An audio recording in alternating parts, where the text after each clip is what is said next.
Viewer discretion is advised. Hey everyone, welcome back to another How to Play, and this time we are going to be doing Alchemist and its new expansion, the King's Golem. Now, this is going to be a little bit different. I'm going to start, obviously, not doing the first person cam because apparently that made everyone sick. But because, one, this game uses an app, so I'm going to have to, teach you how to, play the game while also using the app.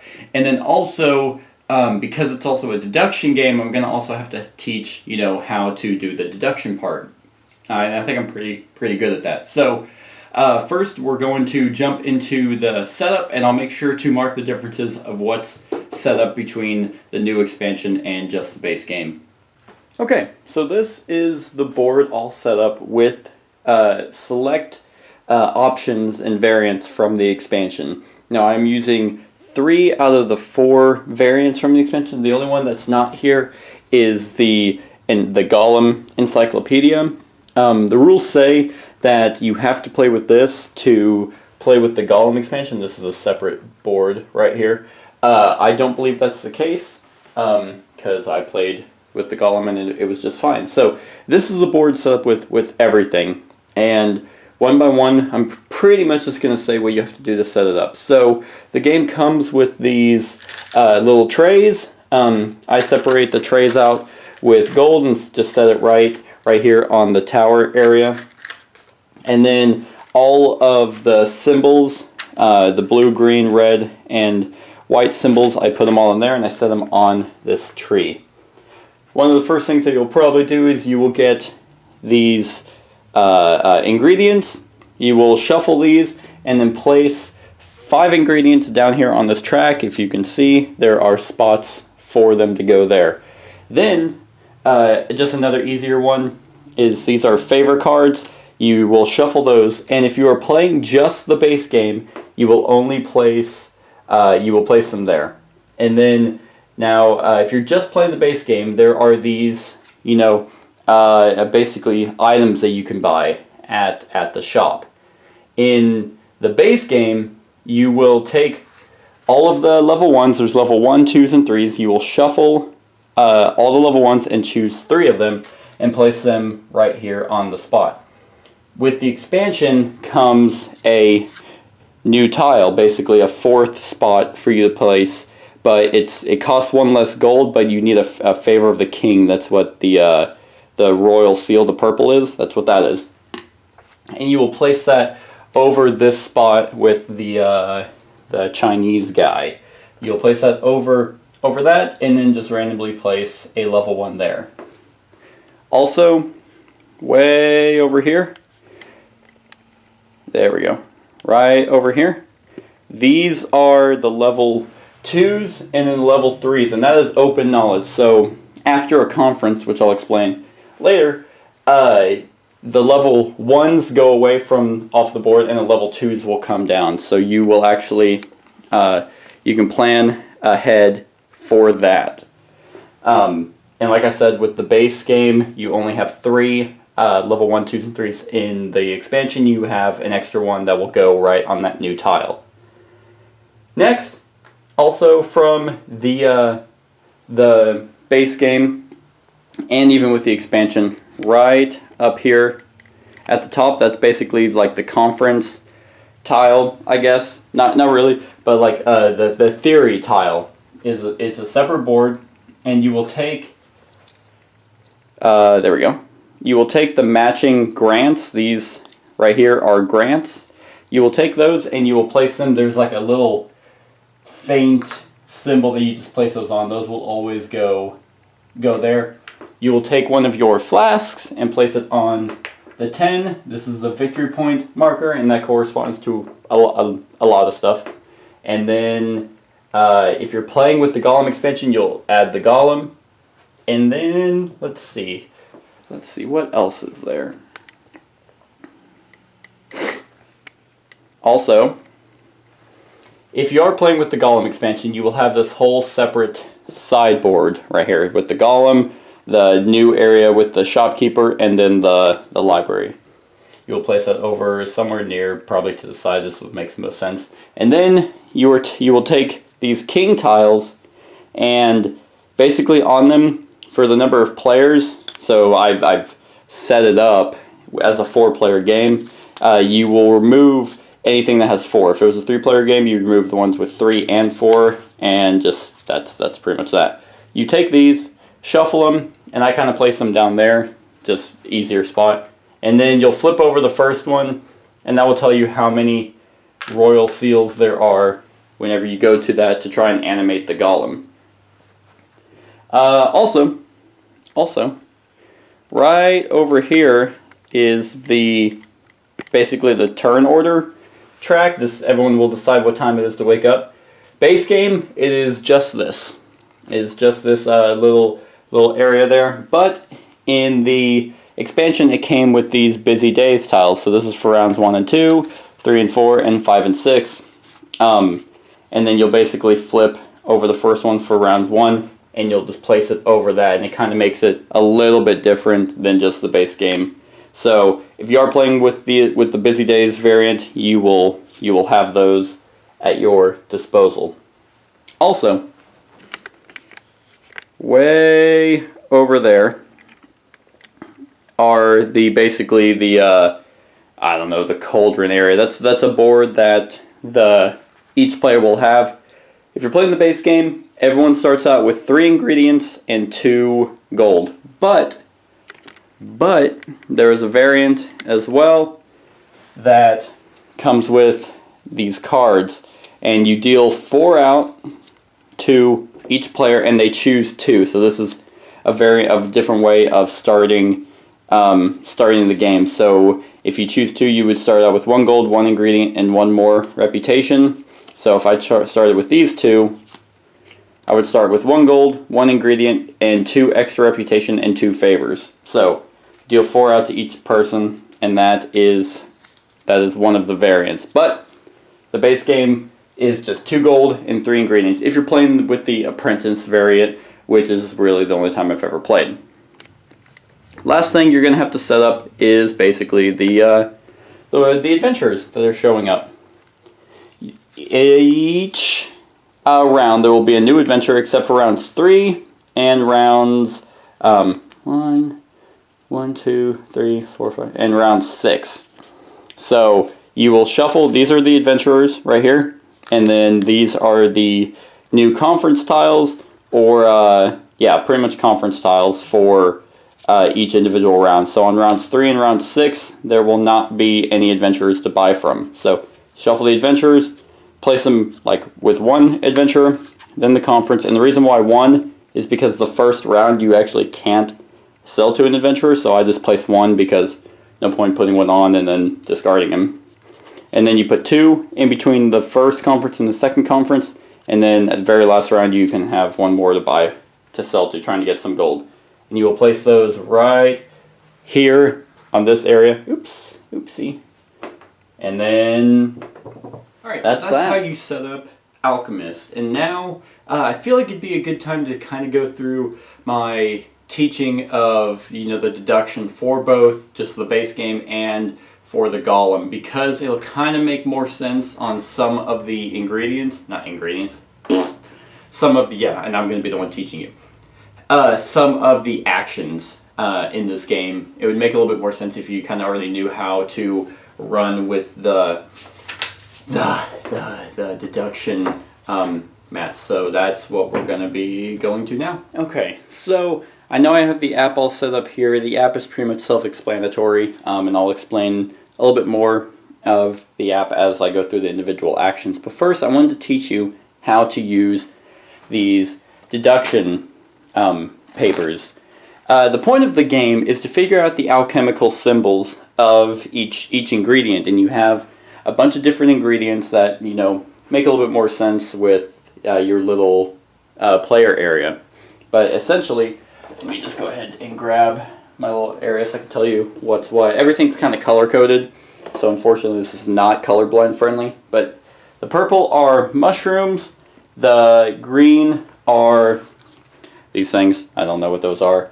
The brown is toad, the yellow is crow's foot, or raven's foot, blue is flower, This lighter brown is mandrake, red is scorpion, and black is feather. So that's probably crow's feather and then raven's foot.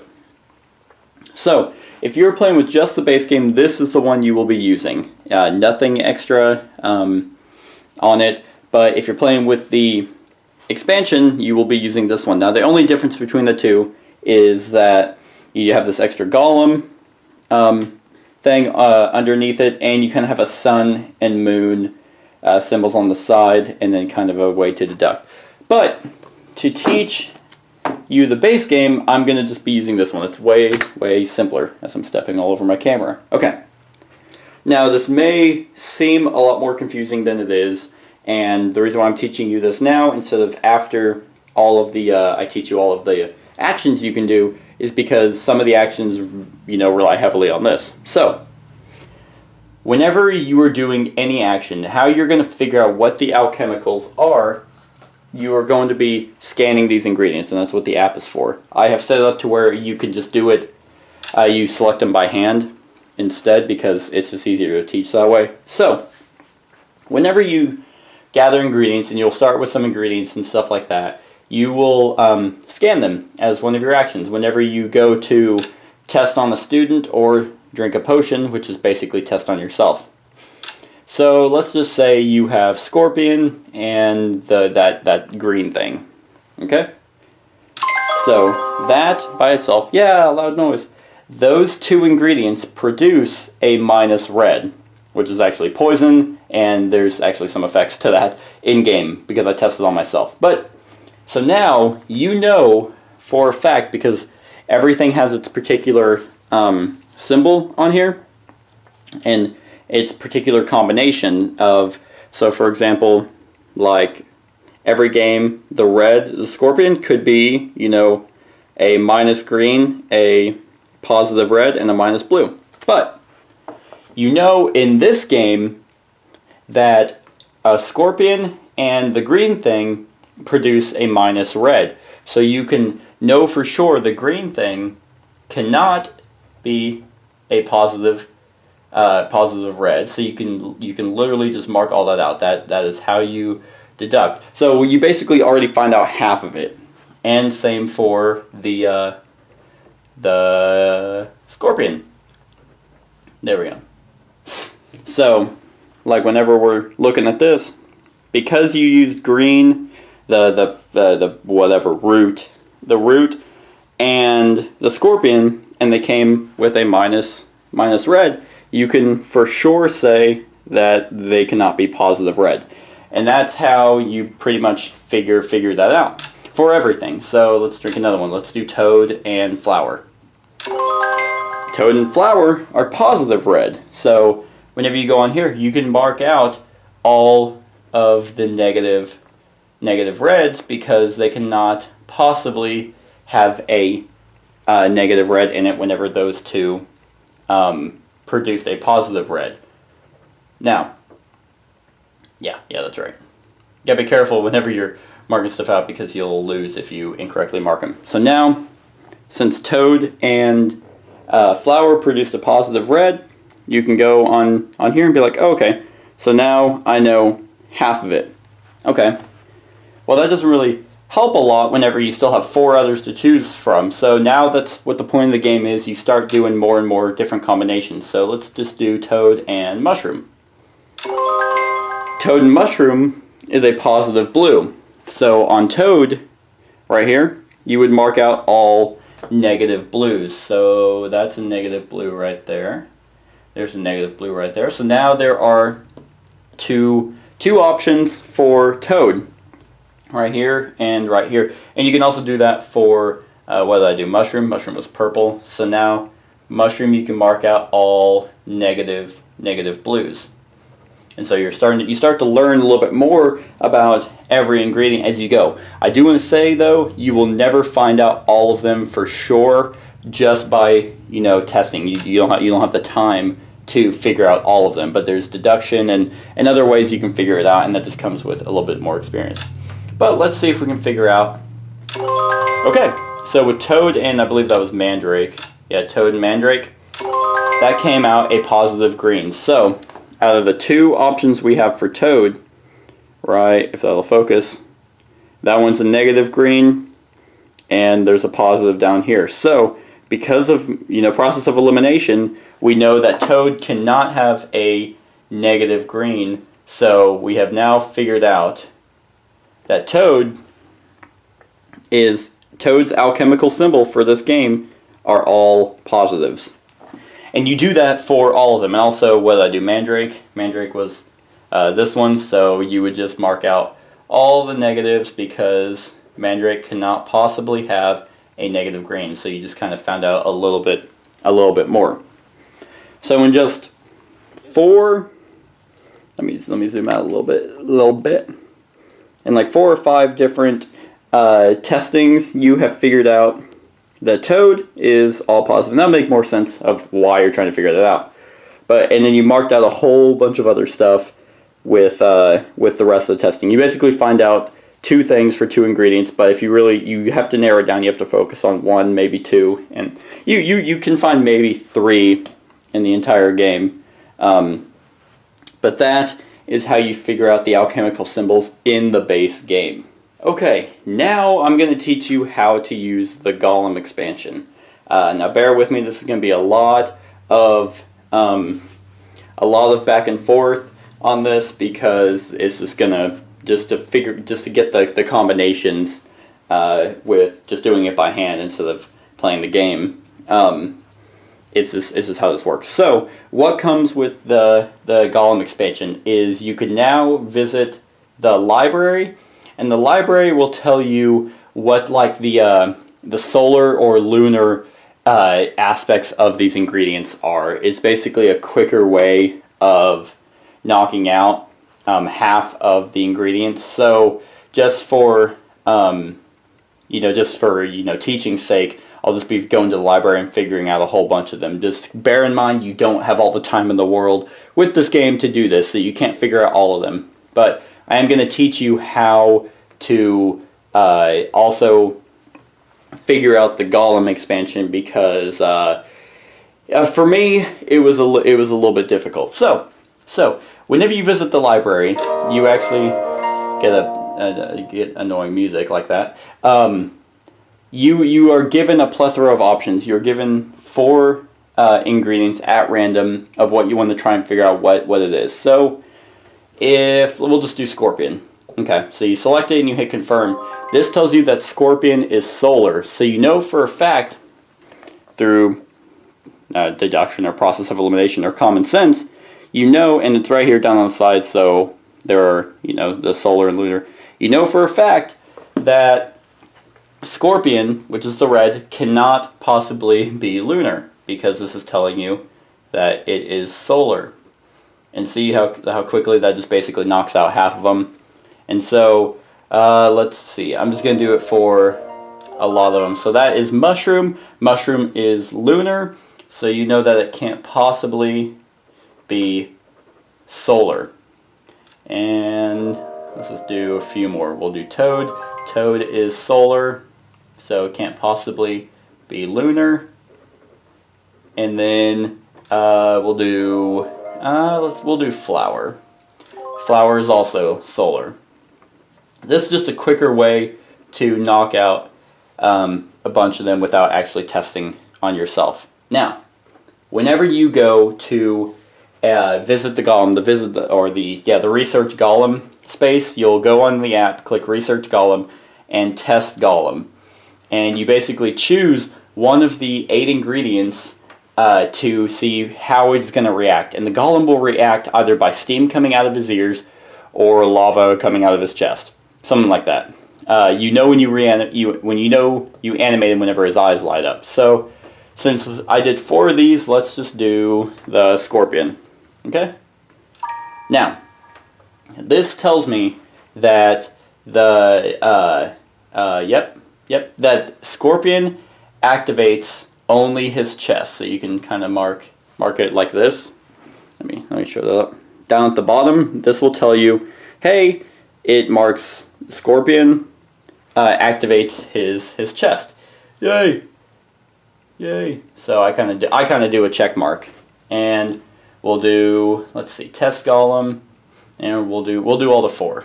So this right here, this means that nothing works with Flower. Flower does not work on the Golem. And then we're gonna go back and we'll do Toad. Toad gets steam coming out of his ears, so okay, that's good. That's good. Now this chest.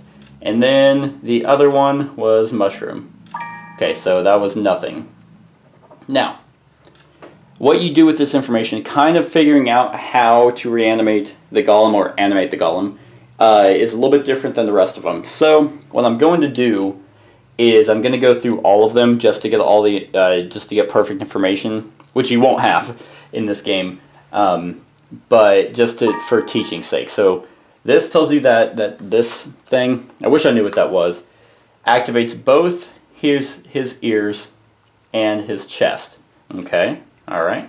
So far, so good. We'll do Crow's Foot. That also does the same thing. Now you might be thinking, oh, well, those are, and basically there are 2 ingredients out of all 8 that activate the Golem. So you might be thinking, oh, well, you know, the green thing in the Raven's Claw, Raven's Foot is what it is. That's not the case.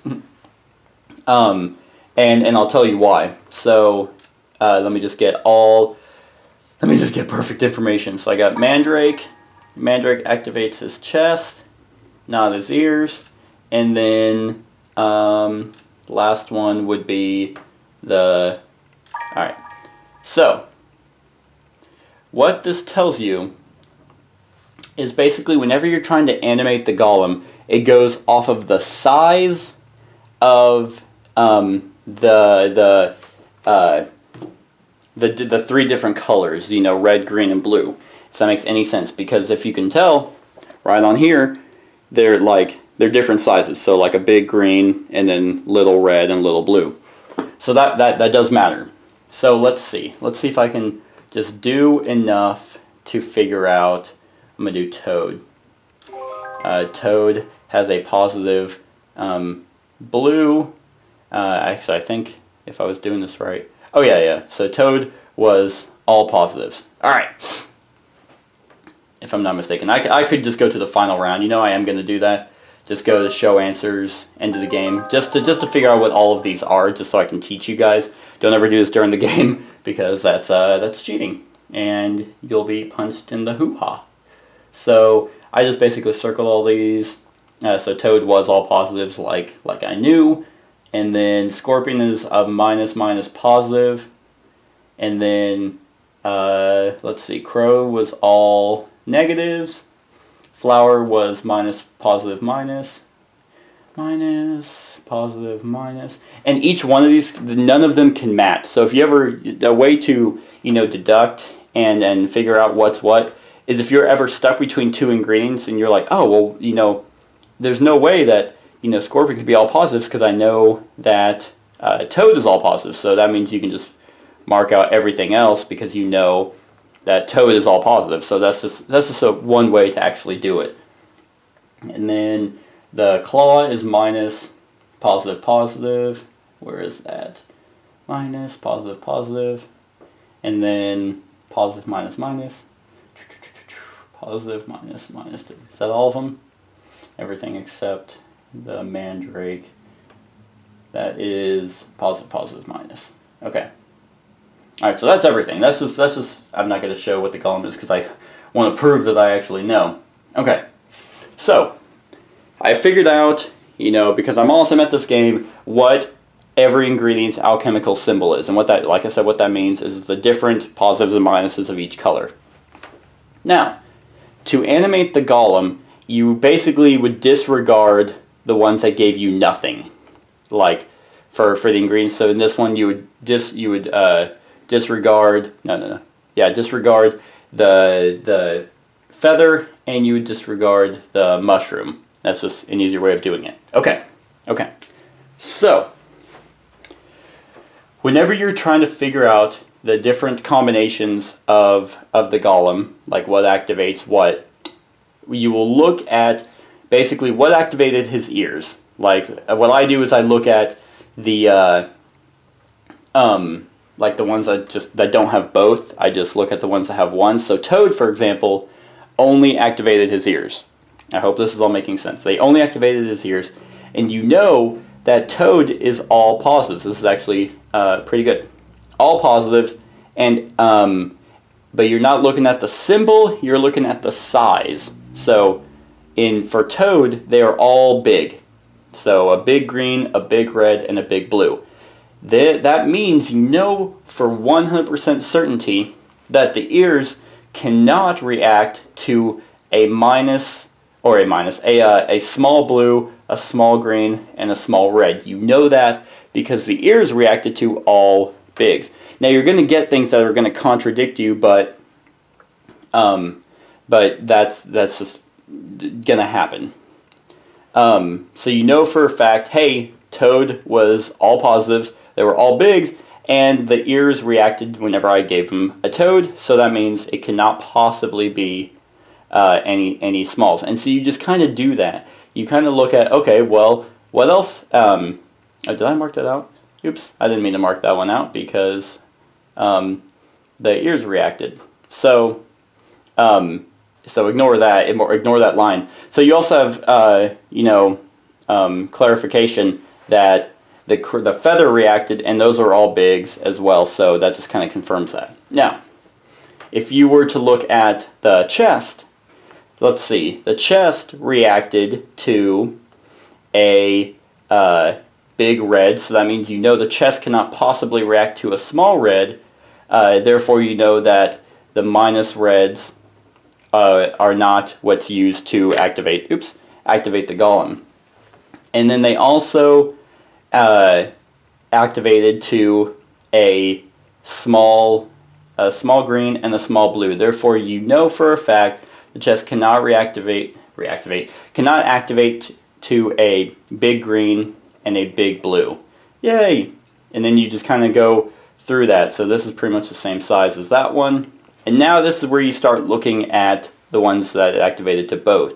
So, if I was looking at the ears, I would know that, okay, the ears reacted to a small green, a small red, and a big blue.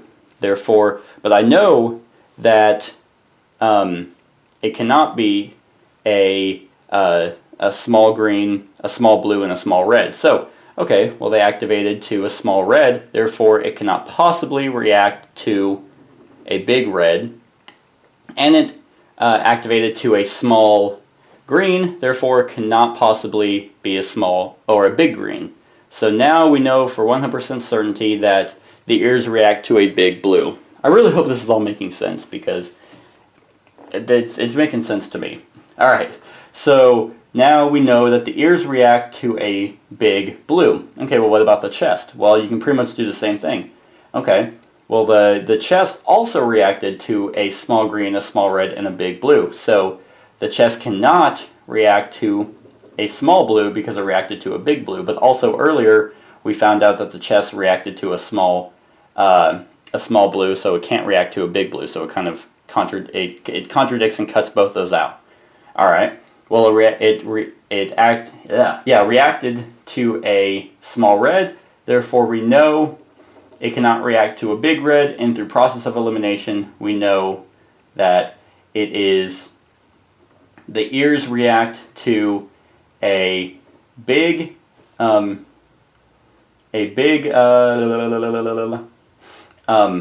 blue, and a small green. Okay.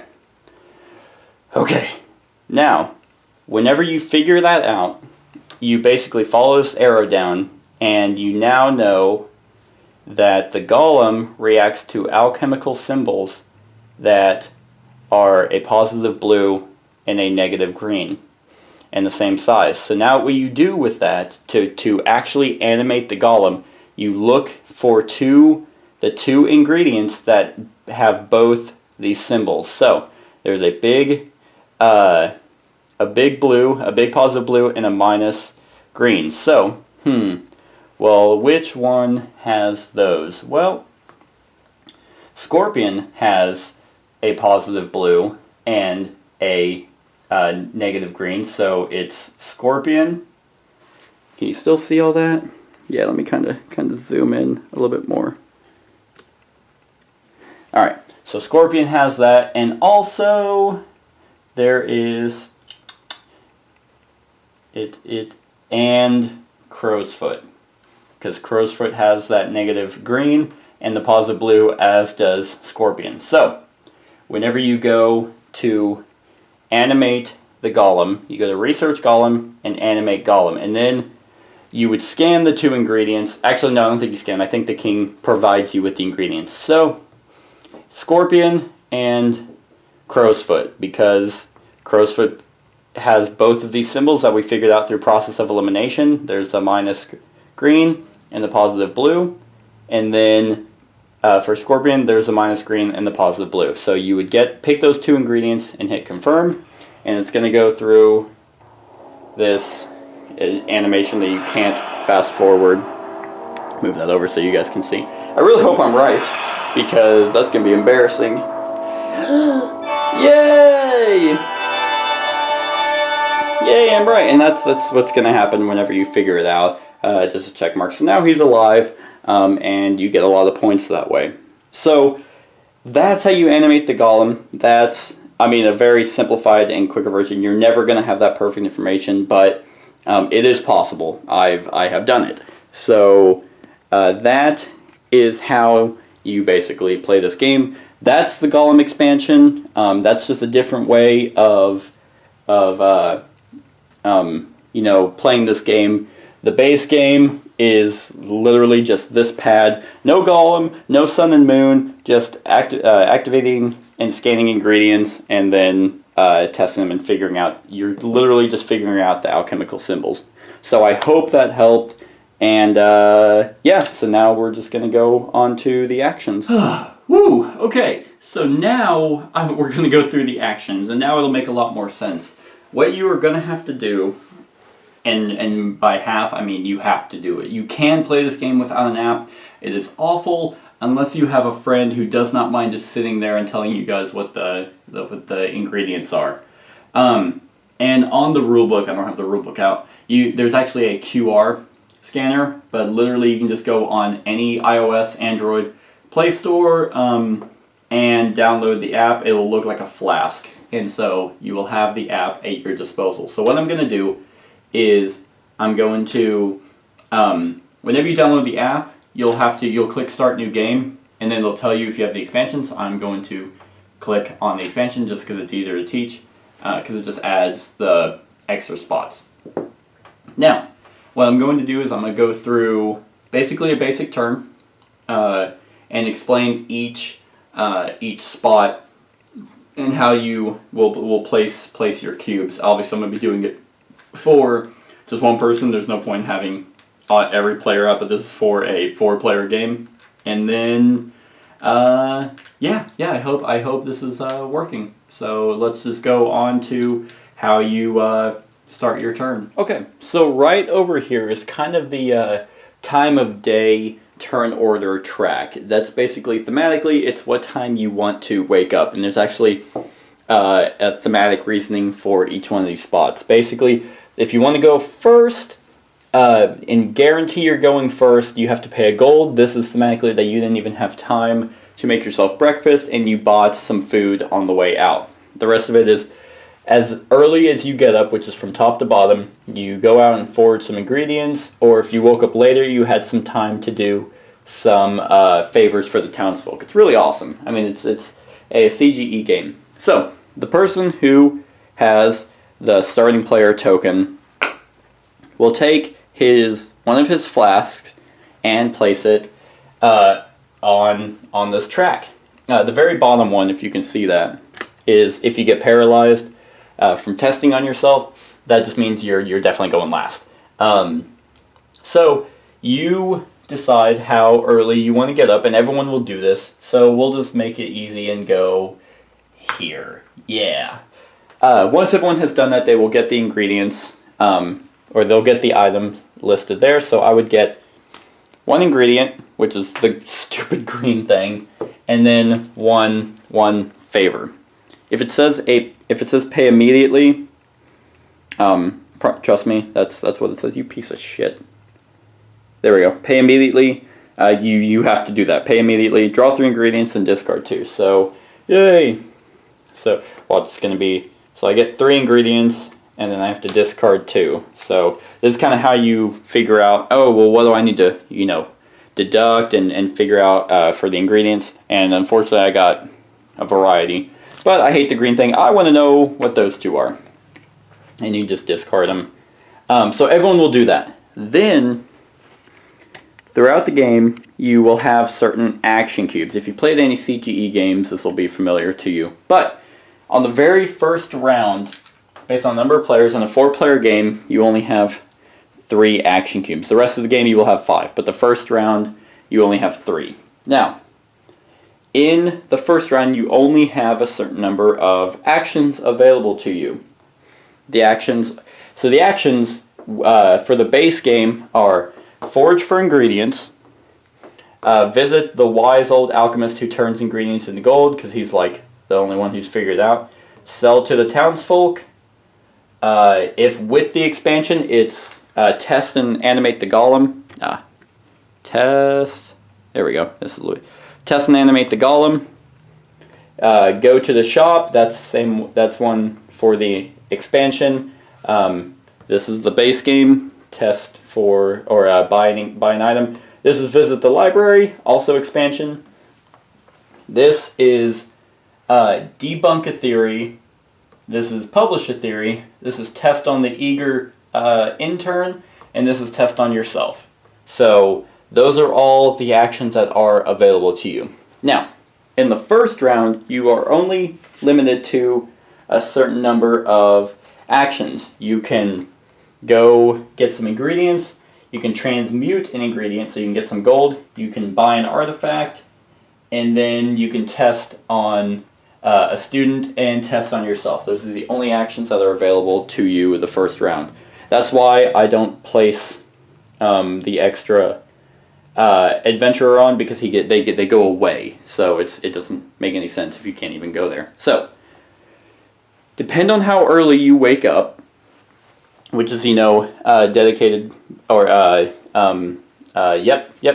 by the people on this track. The people who actually are lower on the track will place their cubes first, and they will place them on the cubes down on or the spaces on each individual space. Now, there are a few that. There we go. Here are pretty much all your examples. This means it's just going to take 1 cube per action. So like if I wanted to get 2 ingredients, I would place them like that. And it would basically go for turn order, top down to bottom on 1 row, and then it goes back up to the top and goes down. So it's not like left to right, it's top to bottom. This one means to go here once, it takes 1 action. But if I want to go there again, it takes 2 actions, and it goes top to bottom as well. So that's that. And then the other one is that to go there even once, it takes 2 actions. So those are the different types of cube placements. So whenever the person who is lowest on the turn order track, way over there, places their cubes, they will place them on the bottom. Because like I said, it goes top to bottom. So whoever woke up earlier will get to see what everyone's doing before they decide what they want to do. And that's just kind of like the risk of, hey, I want extra stuff. I want 3 ingredients, so I'm going to go last. So if I could see that everyone is actually going to go get ingredients, I can be like, haha, I'm going to screw you over and I was there first, and now I get what I want. And you have knowledge of what's available. You can also go and buy stuff before people. You can publish theories and stuff, test on a student. Now, testing on a student and testing on yourself is super important on turn order because, well, actually just testing on a student, really. Because when you test on a student, if you ever produce a negative symbol, that means that the student died, or he's now, insane, or he's paralyzed. So you have to get a new student, and that student heard about the other student and is like, yeah, you're gonna have to pay me. So, whenever you go to test on a student, you have to, do the app. Actually, for debunk a theory, sell a potion, test on a student, drink a potion, visit the library, and research a golem. That is all through the app. So, yay! So that's what testing on a student does. And now that was turn order. So now I'll kind of go through all of the actions. All right. So the first action that is available is gathering ingredients. So based on the number of cubes that you have there, you get to choose an ingredient. And there's two ways you can get ingredients. One, you basically take your cube off, and you can pick any one of these available, or you can draw a blind from the top of the deck. So if you're going last and there's like all these ingredients are gone because people gather them, and you don't want the crow, you can just draw from the top and and hopefully get something better than what you don't need. I don't believe there's a hand limit, but anytime you go to use ingredients, they get discarded anyway. So that is gathering ingredients. The next action available to you based on the number of cubes there is transmuting an ingredient. So remember, to go here once, this costs 1 action cube. To go there a second time costs 2. What that means is you take one of your ingredients that you have in your hand and you basically discard it to get a gold. So if I do that twice, you would discard 2 ingredients to get 2 gold. Yay! And that's literally that action. The next one is actually the first one that is going to be using the app. So on the second round, you will know what the adventure is. This is like the rogue. He wants what were these? He wants a poison, a stamina, and wisdom, I think is kind of what it is. So he's available. Now, what you will do on this action, based on the number of cubes you have, is you will choose, it's like, all right, it takes 2 actions to go there. And if you know how to make an ingredient, you will be like, okay, I promise him a positive green. So you kind of choose based off the 2 actions. You're like, what you're promising him.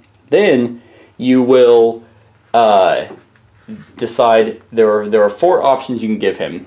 The highest one is he'll pay 4 gold. You are promising him exactly what he wants. You are promising him a positive green. The next one under that is you're promising him positive. You're promising him the symbol. Like, hey, it may not be green, may not be exactly, but it's positive. The second one is something neutral. Throughout the game, you can find out, hey, these ingredients cancel each other out. You can give him for 2 gold a negative or a neutral potion, and for 1 gold this is something in a bottle. So here's something, hope you enjoy it, and he'll pay 1 gold. And also based off your reputation, if your reputation is bad and in the red, you cannot promise him. No. That's if you give him a neutral potion or something in the bottle, you lose a reputation because he hates you now. So, oh man, if maybe I'll get lucky. So, whenever you go to sell to him, you will click the sell potion, and then you will choose what you are giving him. So, since I promised him a positive green, let's see if I can just get lucky. Mushroom and mandrake. All right, hey, yeah. So what this means is that I gave him a positive. It wasn't green, but it was positive, and so I would gather my 3 gold. And so what you do with your 2 cubes here, to go on that spot, you will choose what you're giving him and then what you're promising him. So that is that. So since I didn't know what I was giving him, I chose that. I was right. That's what the green check mark means, and I would get my 3 gold. Yay! Now, that is also a spot that if there are multiple people there, you can offer them discounts. And so if there are multiple people, you all secretly choose from these cards that have your color on the back what type of discount you're giving him. And so let's say it's me and someone else, and we're like trying to offer these discounts, and I wanted to go first. I'm offering him a -3 gold discount. Now you can't do this for anything other than you're promising him exactly what he wants. Now whoever has, by the card that they choose, whoever has the most smiley faces, how happy he is, they're going to get to go first. So so if I wanted to still try and get some gold, but I could promise him exactly what he wants, and I give him this one, that means if I get to go first, I'm not going to get the 4 gold, I'm going to get 2 gold because I offered him a $2 or 2 gold discount. So that is selling to an adventurer. The first action available from the expansion, at least I'm showing you, is testing and animating the Golem. Now this also uses the app. So whenever you go to do that, you will basically, you can do this twice.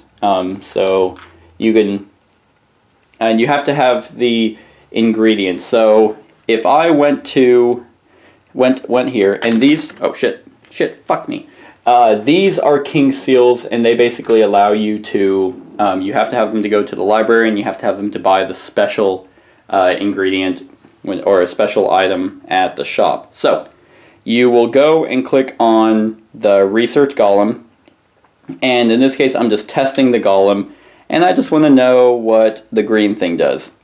And so as I explained earlier, this tells me that it animates, or his ears and his chest react to that. So that is animating the Golem, and you have to get rid of you have to have the ingredient to do so. So if I had the green one, it would then get discarded. Now, since I've tested on him, way over here on the, there we go, on the Golem, Golem board, before you can even try to animate him, you have to test on him at least twice. So since I just tested on him, I would move my own little flask up one, and then if I did it again, I would go up, and now I can try to animate him. So that's how that works, and I've already explained what you need to do to animate the Golem. To animate the Golem, you actually still have to go to this spot. So also at the beginning of each round,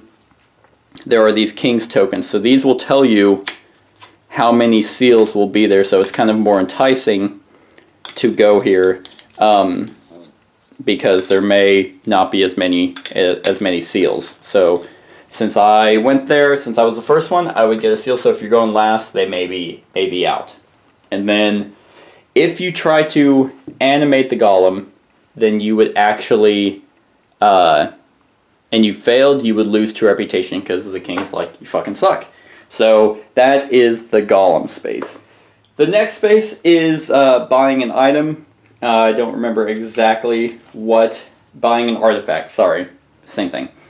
With the expansion, with the King's Golem expansion, you have this spot over here. Without it, you would just have this spot right there, as I've said before. So these give you, special benefits for having them, and also some of them are worth victory points at the end of the game. If you're playing with the expansion, you have this board. That means, hey, this item, this discount card, funny enough, is on discount. It's just you're buying it kind of under the table, so it's not as expensive. Instead of costing 3, it costs 2, but you need to have one of the King's seals to get it. And also it tells you up here, these are victory points, so that's worth 1 victory point at the end of the game. So there will always be 3 options, and this is how much gold they are worth and how much victory points at the end. So the Robe of Respect, whenever you gain reputation points, gain 1 more. So yay! So stuff like that. So you can go there and pay the gold to get those. And also, after each conference, the level 2s will come out and the level 3s, so you always know maybe what to save up for or what you want. So that is buying an artifact. The next action is going and visiting the library. That one you have to have one of the King's seals to do so, but that is also one that will use the app. So whenever you go there, you will And once again, it's one action each, so you can go there twice. You click visit the library on the app, and it does that music. It will give you 4 random ingredients, and you can't just go out until you get what you want. You have to pick one of these. I want to know what Toad does, and you click confirm. Tells you that solar, which through the deduction that I explained earlier, you can mark out all lunars. So if you go there twice, you would X out and go back in, and then click the ingredient you want, then click confirm, and then it tells you exactly what you want. But for each of those, you have to have, like if you went there twice, you have to have 2 seals to discard. So that is visiting the library. The next action is technically debunking a theory, but I feel like it would make a lot more sense if I explain how to, publish a theory and what that means before I go. So basically, this is debunk a theory with the old sad man, and this is publishing a theory with the fat happy man. So, on this board that you may have seen right here are theories. The point of this game is to figure out the alchemical symbol for each of the ingredients, and then gain grants and renown, and everyone loves you. So, whenever you go to the publish a theory space, which is this one, you have these tokens right here with these seals on them. There are a bunch of different types. Let me just set them up real quick. So you have, let me just go down here real quick. Ones that you can't fucking see because of the glare, because God hates me.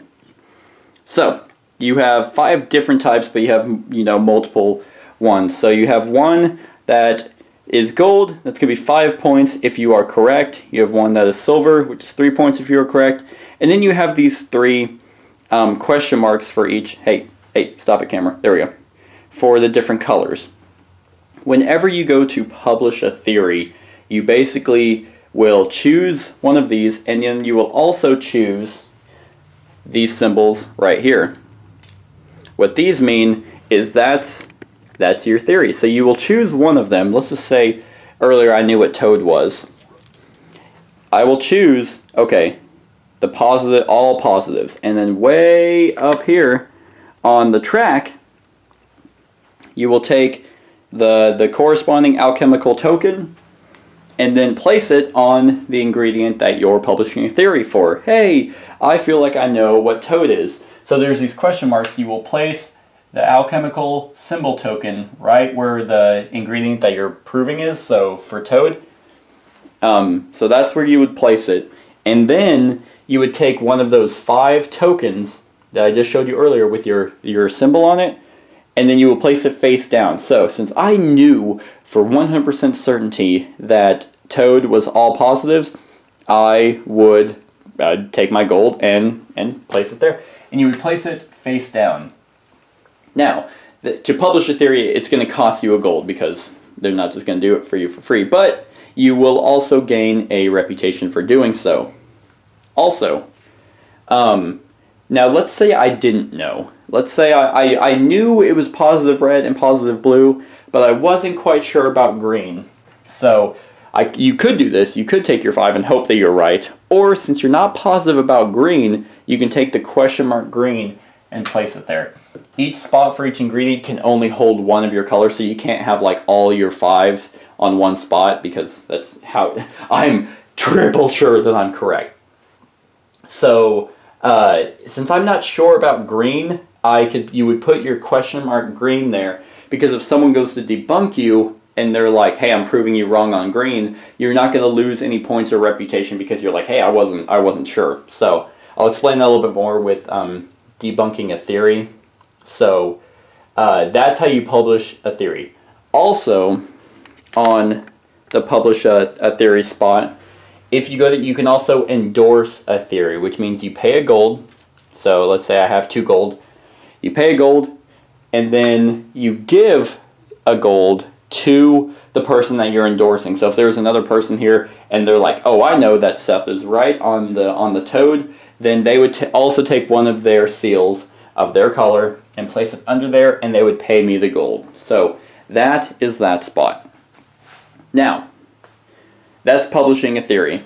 Also, these right here, these tokens in the middle are grants. So, they're worth points at the end of the game, and we'll just do this one. So this one right here shows Toad, the feather, and the flower. If you publish a theory, whether you're right or wrong, which you won't find out until the end of the game anyway, unless someone debunks you, if you publish 2 out of the 3 theories, you'll get that grant before anyone else, which will also give you 2 gold and then the 2 victory points at the end of the game. Then you'll take that and you'll flip it face down, you'll place it on your board where grants go. And this means that now, to get another grant, you have to have theories in all 3. So this one right here, if you already had a grant, you would need to have one for flower, mandrake, and the green thing before you can get this one. So that is how those grants work. Now, for debunking a theory, that actually uses the app. So, if I were someone else, I would go on the app and I would go to debunk a theory. So, this, obviously you would take a picture of the ingredients, or no, I actually think you choose. I can't remember. But either or, since you choose the ingredient that you're debunking and you're choosing the color of what you think is wrong. So if I was someone else, I would choose Toad and green because I'm like, oh, I don't really know about that green, and I would hit confirm. So that would mean that tells you what green is, and that it's a minus. So because earlier someone said, in this case I said, that Toad was all positives, well, the app said that it was a negative green, so that would mean that that person is wrong. So that would go away, and because, and then later on, this would actually get flipped. There we go. It's not going to focus because it hates me. But since that would get flipped, these can actually get discarded, which is why you want to be careful with your 5s. So this would get flipped, and it's like, hey, I said I wasn't sure, so I wouldn't lose any points because of this. You lose points if you were right, or if you thought you were right, but you were actually wrong. And then, down here on the debunk a theory spot, the person who debunked it would get 2 reputation, because they're like, hey, I'm smarter than that person. And then they would also get to immediately publish their own theory for that ingredient. So if they knew what Toad was, they could, publish it themselves. So that is debunking a theory and publishing a theory. The next 2 actions that I'm going to explain, I'm just kind of do hand in hand because they're pretty much the same thing. Whenever the one on the left with the student is testing on a student, and the other one with the old man is testing on yourself. Whenever you go to do any of those require the app. And so whenever let me kind of zoom out a little bit. So if I were to test on a student, it's going to take one action each. You would click test on the student and then choose your 2 ingredients, or normally you would scan them. So I'll just do these 2 at random, and that just tells me it's a neutral. Now, if you ever do a negative, if I can get one, there we go. If you ever do a negative on your first turn, any remaining people would have to pay a gold to do so, to test on him, because he's now very nervous of doing so. Even if you went again, like if I went up here, and remember it goes top to bottom, if I went here to test on him, when he came back to me, I would have to pay him a gold. If you can't, you basically just remove your cube, and that's that. Then there is testing on yourself, and that can have repercussions. So whenever you go to test on yourself, you click drink potion, and then whatever ones you had earlier, hey, it's good. But if you ever produce a negative, if I can now produce a negative, there we go. If I produce a negative, there are 3 bad things. If you produce a negative blue, that means you went insane, and the rules say you were doing naked cartwheels, so you lose a reputation. If you produce a negative green, that means you're paralyzed, which means you're going to be going last in turn order. And if you produce a negative red, that means you were poisoned, and you actually lose an action cube for the next round, or the next day. And so whenever any of those happen, they can't happen like in a row, so you can't get like double poisoned or something like that. So that is testing on a student and testing on yourself. One of the last things, over time, so this is the adventurer earlier, he'll go away eventually, and then you'll have kind of a conference, almost. And if you're playing with the expansion, you'll have 2 of these tiles. If not, you'll only have this one. So this basically tells you if you have given anything to the Golem, which I kind of really didn't explain. Just like publishing a theory, you also have tokens based on, you know, the progress for the Golem. And they are these tokens right here with the symbols on it and the sizes of the colors. So in a conference, you would have one of these with the expansion, which tells you, hey, if you have any at all, you get a reputation and then also a favor. So yay! And this is for the apprentice. On the other side is if you have one, you only get a favor. This is master variant, and if you don't have any, you lose reputation. So I think it's more fun playing the apprentice. Then you have another one that corresponds to the theories that you've published. If you have one, then you gain a reputation. If you don't have any, you lose one. So that is the first conference you would have. Then over time, you know, these adventures would go away. Then you'll have another one. This one is it's a little bit different because based on the number of theories you have for the Golem, can remember this one's for the Golem, is if you have the most, not the most there, but like if you have one for his ears, because up at the top he has one for ears and his chest. If you have one for each, they are worth 1 point. If you have 2, they're worth half. So if you have 2 there, if you have more theories there, it's actually worse for you. So whoever has the most, the total, than everyone else will get 2 reputation. Whoever has the least loses 2. And if you have activated the Golem, first of all, you get points just for activating him. But also if you get it by this point, you get 3 reputation. I think you get 5 if you activate him, just in general. And then if you've done it by this, then you get 3 extra ones. And then for the apprentice variant for publishing theories, if you have 3 published theories, you get a reputation. And then if you have 2, you lose 1, 1 you lose 2, and none you lose 3. And this is the master variant. If you need to have 4 to gain a reputation. Then at the very end of the game, the last round, you will have this tile right here. And those conferences and all that, those actually get placed over in this empty spot. Let me move the gold. That empty spot right there, so you know, hey, after this, a conference is happening. So that's where those go. But the very last round is going to be this contest right here.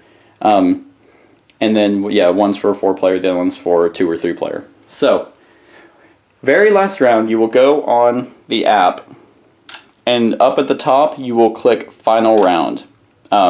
Because now that's an exhibit. You can exhibit your potion. So you will take that, and you will place it right over there, right above. You can no longer test on yourself. Yeah, I think that's how that works. No, it's not. You can't test at all. Because the tile will match up with the board. So that's where it goes. And as an action, as any of your actions, you can go there. And these are basically 3 individual actions. You can go there.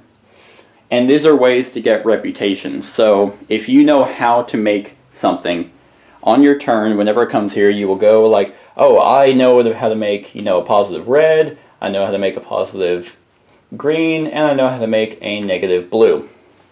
Then, whenever it's your turn, you will click the exhibit potion, and then you're like, hey, well, I'm trying to make a positive red. I don't even remember. And then you will get the ingredients. I mean, I wasn't correct because I don't know, but since I was wrong, you would actually lose a reputation. But if you're right, you gain a reputation. And if you're the first person to make both types, like, hey, a positive red and a negative red, you would actually gain double reputation as well, because you're like, I know everything about red. And that is the final action of the final round. Then what you will do at the end of the game for final game scoring, you will count up. I'll actually have to look this one up just to make sure.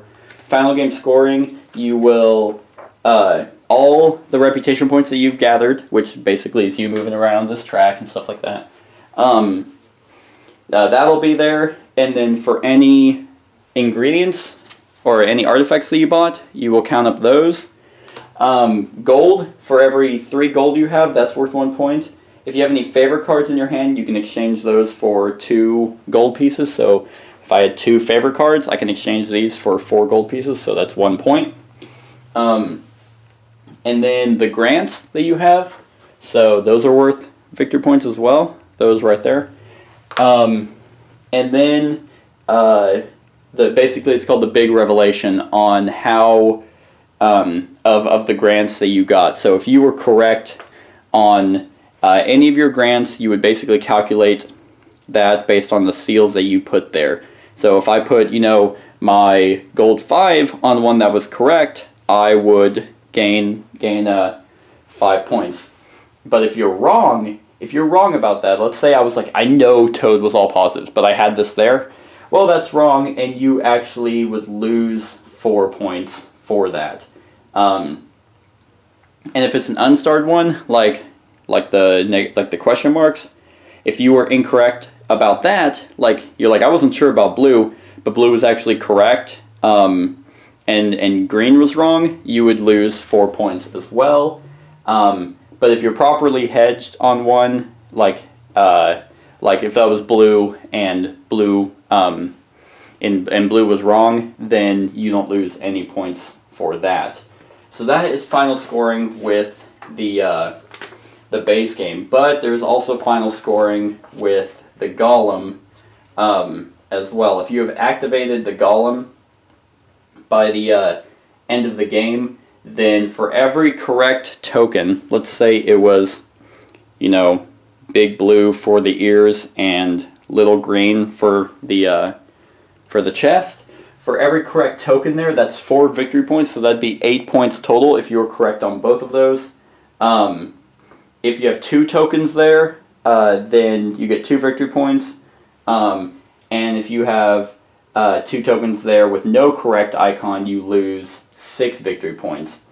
And if you have 1 token there and you're wrong, you lose 8 victory points.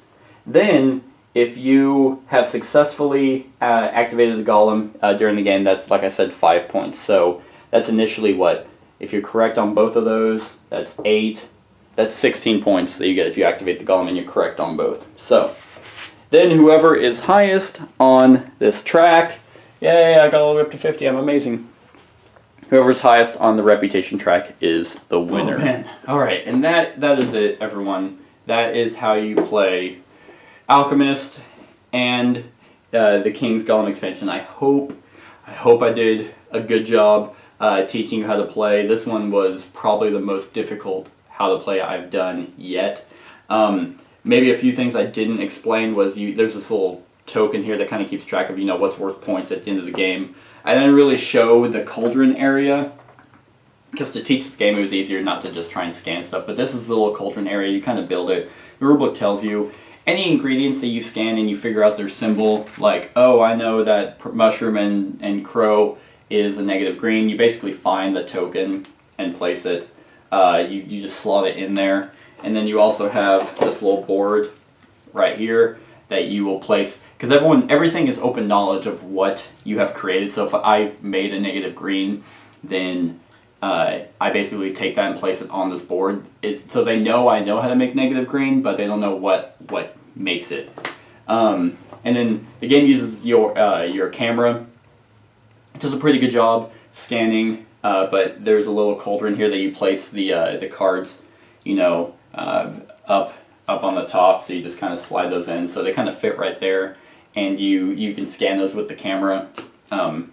It works just fine. You just kind of have pretty good lighting.